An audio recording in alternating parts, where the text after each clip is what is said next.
Hej, mit navn er Louis. Mit navn er Ole. Og mit navn er Marius. Og vi er dem fra Dylle! Hej alle sammen. I denne video besøger vi Madens Folkemøde på Nykøbing Falster. Vi skal smage på, hvad bordene kan byde på, men også det lokale. Vi skal også lave interviews og til sidst uddele dem fra Dylles guldgard. Stay tuned. Så det første vi starter med at prøve i dag, ikke? Det er en lille slider fra Naturlige her, ikke? En lille plant-based slider.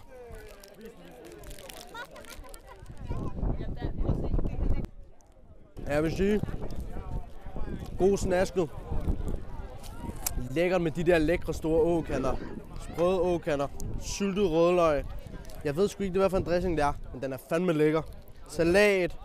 Tomat. Fuck, hvor lækkert. Nu er jeg så færdig med den her dejlige burger. Og den vil jeg sgu egentlig give måske nok omkring 3,8. Dejligt snasket. Kunne godt lige bruge det lille sidste for at op og ramme Superligaen. Men ved du hvad? Den er sgu god. Kan anbefales. Så her der har vi altså noget frityrestegt muslinger med kikærte mayo Fra verdensmålenes madscene. Nu skal vi prøve dem. En godt crunch. Rigtig lækker. Så der er sådan mayoen, den komplementerer virkelig meget den her sådan muslingesmag. Altså det smager virkelig godt sammen, synes jeg. Det er en god aroma i munden. Rigtig godt frityrestegt musling. Virkelig lækker. Smagen har Og faktisk. det er også meget kreativt med pinden her, faktisk, synes jeg. Det er faktisk Spiller spændende. rigtig godt med kikærte mayo. Ja. Lækker lille smagsprøve. Ja. Tak. Så nu har jeg lige været forbi Lejr Mikropølse Mageri. De har fikset sådan en her satans op til mig her, ikke? Det er en vild pølse. Det er en gourmet hotdog. Og jeg er vild med hotdog, så nu skal I se her. Nu er lige en smagsprøve her.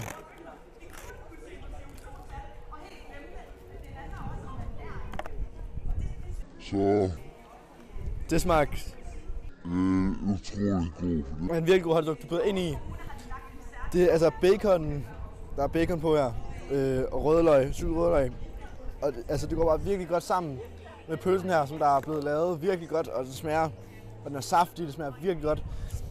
Normalt synes jeg faktisk, at brødet i hotdog skal godt blive sådan, dominerer lidt for meget, men det gør det faktisk overhovedet ikke. Det passer perfekt her. Det er virkelig godt.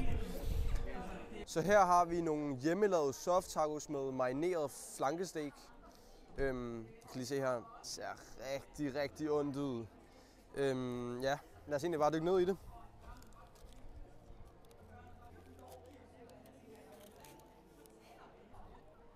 Wow. Sindssygt lækkert. Stegen virkelig juicy, som man kan se. Rigtig saftig. Så har vi det her, jeg tror det er noget spidskål, vi har heroppe ovenpå nogle revne gulerødder, som egentlig også bare giver lidt sprødhed til det hele. Så har vi de her små tacos, som egentlig bare er lækre.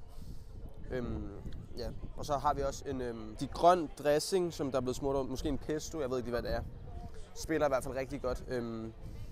Det hele går egentlig bare op i en højere enhed, det er virkelig lækkert. 55 kroner, det kan klart anbefales.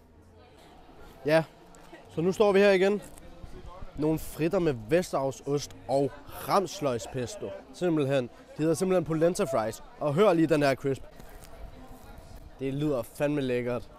Prøv at høre. Nu prøver jeg den ren først, ikke? Og så tager vi med ramsløgspesto bagefter.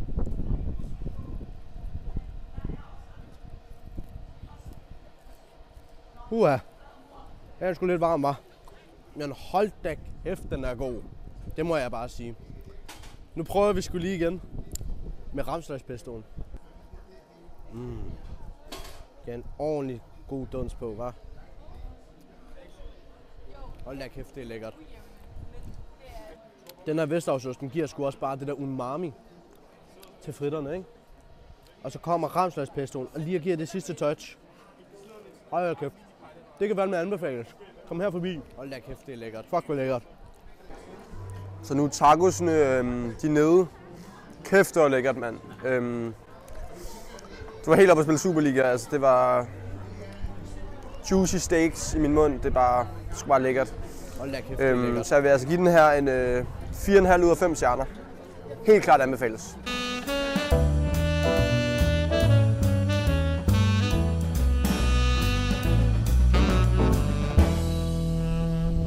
Så nu er vi på vej over til Isvilles Ismejeri, som skulle ligge lige herovre på torvet på Nykøbing Falster. Så det er vores næste stop.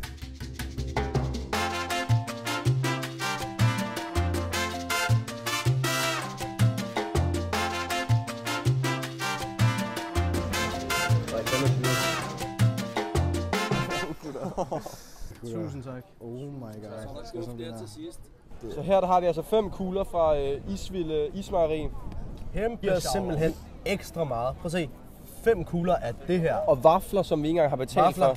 Og guf, vi heller ikke har betalt for. Vi har en tebirkes her. Så har vi jordbær og rabarber med Lille noget... hint a la Chris. Lille hint eller gris. Så er der, havtang. De har selv sakket det ud i havet. Der er chokolade, og så det var vanilje, det der, ikke? Nej, det var hyben. Hyben, ja. Hybenblomst. Vi dykker ned i det. Haha. Wow. Wow. Den her tebirkesis. Hold da kæft, den er sindssyg. Den smager jo præcis som en tebirkes. Bare meget bedre, fordi det er is. Det gør det bare meget, meget bedre. Det kan fandme anbefales. Den her vanilje, ekstremt cremet. Man kan virkelig mærke, det er sådan en god kvalitetsvanilje. Og så med det der hint af hyben, som bare giver det der lille syrlige, sådan frugtige spark til det, som bare virkelig, virkelig er lækkert. Det sparker fandme røven, vil jeg sige. Havtang. Det har jeg sgu aldrig hørt om før, hva'? Og den er helt Lad os blå. prøve det. Helt blå. Mystisk. Det er flot. Wow. Den er Det flot farve. Det er specielt, ikke? Men ved du hvad? Jeg kan fandme Det godt kan lide noget, det kan noget. Jeg kan sgu. Jeg vil også sige, at det ikke er for meget. Den er stadig sådan... Den smager stadig Den godt. smager lidt havagtig smag. Ja, Så man får på det her tang, tang, det er bare ja. ret lækkert. Så er den må vi sidste sgu prøve her. Den sidste her. Jordbær rabarber med en lille hint eller kris. Værsgo. Ej, den er god. Nej, den er fandme. Nej. Det er sgu min Den er flot. Det tror jeg så også. Hold den den her. her. Kæft. Hold da op. Den er Ej, hvor fuldstændig den sindssyg. Nej. Ja, der skal jeg sgu have lidt mere. Der skal jeg have lidt. Hold nu, fyr noget guf på. Jeg fyrer lige noget guf på den her. Noget guf på det hele. Og fyr guf på. Wow. Nam. Skal vi komme med en vurdering? Hvis jeg skal være helt ærlig, så er det fucking frækt det her. Jeg må være ærlig at sige, jeg kan give det andet end 5 ud af 5. Især fordi de gav os ekstra ting med. 5 ud af 5. Vafler og guf gav de os bare med. 125 for alt det her. Sindssygt. Kæmpe shout-out. Kom og prøv det. Madens Folkemøde, Nykøbing Falster. Nam. Så har vi her en pæremost fra Frydenlund Slot. Skal vi prøve at høre det? Det koster 30 kroner, så jeg har høje forventninger, men det håber jeg, det bliver godt. Nu prøver vi. Wow, okay. Den bobler, altså det er ligesom sodavand her. Den smager virkelig godt. Altså sådan, jeg tror ikke 30 kroner værd, men den smager i hvert fald virkelig godt her. Det er meget fancy ud. Tak. Så nu står vi her ved Dining by Jerk. Vi har bestilt en kung fu sandwich og en limonade med citrongræs og lime. Så lad os egentlig bare se, hvad det kan og dykke ned i det. Nu sidder vi her og har lige bestilt os en kung fu sandwich med braseret ris, syltet grønt og noget chili. Så frisk grønt på toppen. Det ser fandme protein. Det må jeg bare sige. Og sammen med den, så har vi købt den her, limonade med citrongræs og lime. Og jeg vil bare sige, at den ser fandme frisk ud. Så har vi her, ikke? Bare lige send den rundt.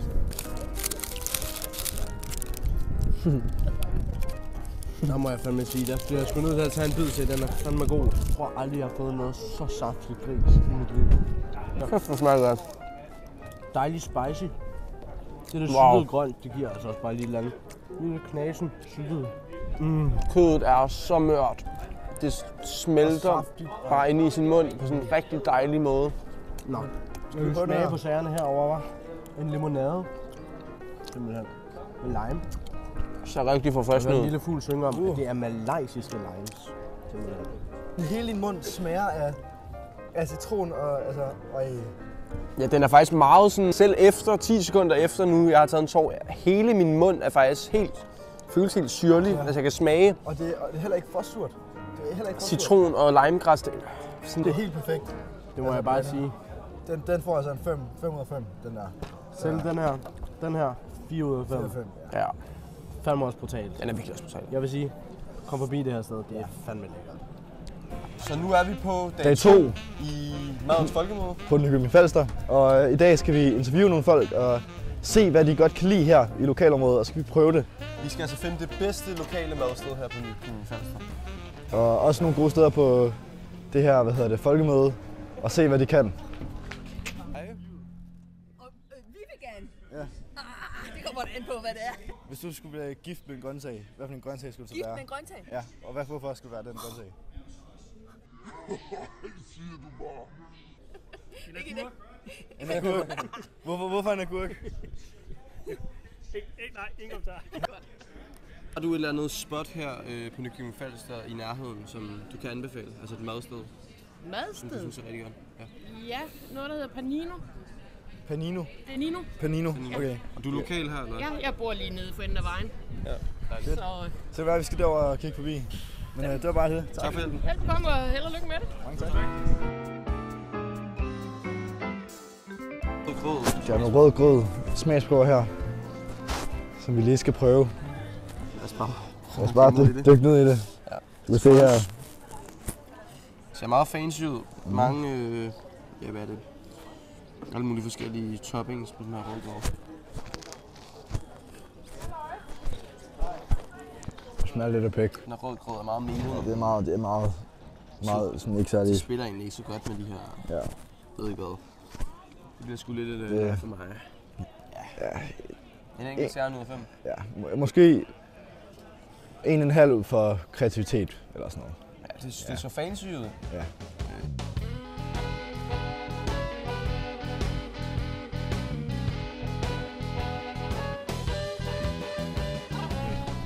Så nu er vi på vej mod Panino. Det ligger lige heroppe. Og skal prøve det bedste, som de mener, de har på menuen. Nummer 35, den er også meget populær. Hvad er pizza nummer 35? Det er en med parmaskinke, rucola og parmesanost. Skål den. Kan vi få en nummer 35? Ja, det er faktisk. På Panino på Nykøbing Falster.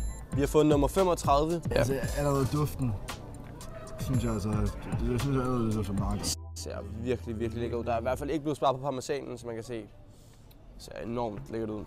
Skål. Så det er vel noget, ja, noget standardost, så er der parmaskink, så er der rucola, og så er der også parmesan på toppen. Det her, det smager altså Kæft, det smager godt. det smager virkelig godt. Der er en rigtig sådan, virkelig tynd skorpe, præcis som jeg i hvert fald kan lide den. Rigtig dejligt, meget sprød. Knas er i hvert fald fuldstændig, når man tager en bid.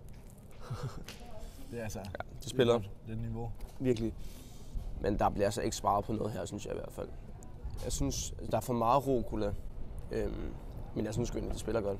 Det er en god oplevelse der. Ja, rigtig godt. Det kan anbefales, helt klart. Ja. Hvor meget vil du give den? Måske 4 stjerner, fordi vi kan godt få mange gode pizzaer. Så det er ikke fordi, det er fuldstændig blown away her, men den er også god. Jeg vil nok sige sådan en, ja, fra sådan 4 til en 4,5. Rigtig god pizza. Virkelig et godt bud, i hvert fald hvis du sulten efter noget pizza på Nykøbing Falster. Nu er det også de lokale, der havde anbefalet det. Noget der hedder Panino. Rigtig lækkert. Og det kan man altså godt se hvorfor. De skulle vist også have noget vildt lækker pasta, kyllingpasta ret og sådan noget. Det her er i hvert fald også vildt lækkert. Tusind tak for den gang, og inden vi siger helt farvel, så vil vi lige sige vores guldgaffel her. Og det Yes. Så dem fra Dølles guldgaffel for den video, det går altså til Jørgs køkken. Ja, det er Kung Fu sandwich. Og Kung Fu sandwichen vi fik virkelig var god. virkelig lækker. Det der møre grisekød, som virkelig spillede godt med den der lækre dressing og noget grønt på toppen og virkelig lækker brød. Så fik vi også en limonade til måltid, som virkelig bare var lækker. Det var virkelig god. Så det er altså vores guldgaffel. Det går Og også til. vi har så også 2 honorable mentions her. Den første, det er Panino, som vi fik en pizza af faktisk gratis, og den var virkelig god. Ja, og den anden, det får du lov til at sige. Det er altså Isvilde Ismejeri, som vi fik, som gav os den der kæmpe boks med vafler og guf, som vi fik oveni. Det var virkelig lækkert. Det var kreativt. Og Kreativ issmag. Nam. De får også en kæmpe hvad siger vi så? Jeg vil sige, det der pølsevogn. Det smagte utroligt god. Den Pølsevognen. Lejre, pølsemager. Og så jeg vil også sige, de der, hvad hedder det nu? Tacos med steak. der er ret gode. Det spiller også godt. Og også fritterne. Så jeg vil egentlig sige, at alt vi har smagt har været ret lækkert. Ret lækkert. Men guldgrafen går altså til Dining by Jørg. I hvert fald. Tusind tak. Dem får Dølle tak af. Vi skal filme i...